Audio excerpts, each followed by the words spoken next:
ओम शांति। आज का टॉपिक है मदर्स डे। मम्मा की वाणी इतनी सरल, मधुर और कशिश वाली होती थी कि सुनकर हमारी विचार ही बदल गए, हमारा जीवन ही बदल गया।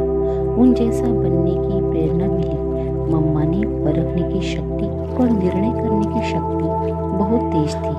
मम्मा ने हमें परख कर, प्यार देकर समर्पण करा दिया। मैंने जब मम्मा को देखा तो मुझे दिखाई पड़ा जैसे कि मम्मा सफेद वस्त्रधारी अष्टभुजा वाली है। फिर रंगीन वस्त्रों में शेर पर सवार जगदम्बा का रूप दिखाई दिया। मम्मा के अंदर रूहानियत बहुत थी। पापा की हर बात पर मम्मा सदा हाँ जी करके चलती थी। मम्मा ने साकार बाबा से सदा निराकार बाबा को देखा। उनकी किसी भी बात को कभी हल्के रूप में नहीं देखा, न लिया। सदा ऑलमाइटी की आज्ञा समझकर चली और दूसरों को भी यही सिखाती रही। बाबा मम्मा को बेटी के रूप में देखते थे तो माँ के रूप में भी देखते थे। बाबा ने उनको हमेशा यज्ञ माता का ही सम्मान दिया। कभी बाबा मम्मा को कहते थे, मम्मा आप तो यज्ञ माता है, जगत माता है, बच्चों को याद प्यार दो।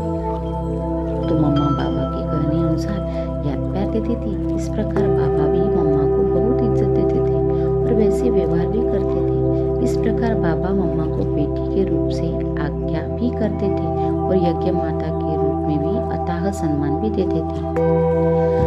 मम्मा अमृतसर से कुछ दिन रही।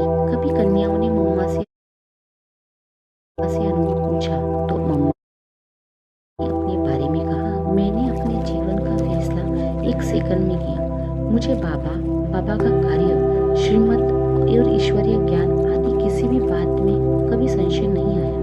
बाबा का बनने के बाद दुख के आंसू नहीं बहाए। अमृत वेले 2 बजे के बाद कभी नींद नहीं की। जब मैं बटाला में रहती थी तो मम्मा वहाँ आई। सभी बहनें भी वही पहुंची। मम्मा ने सर्विस का मन भरा और कहा कि मैं सर्विस का शौक चाहिए। बार बार मुख पर हाथ रखकर कही, मैं काली हूँ, अपने आप मिले तो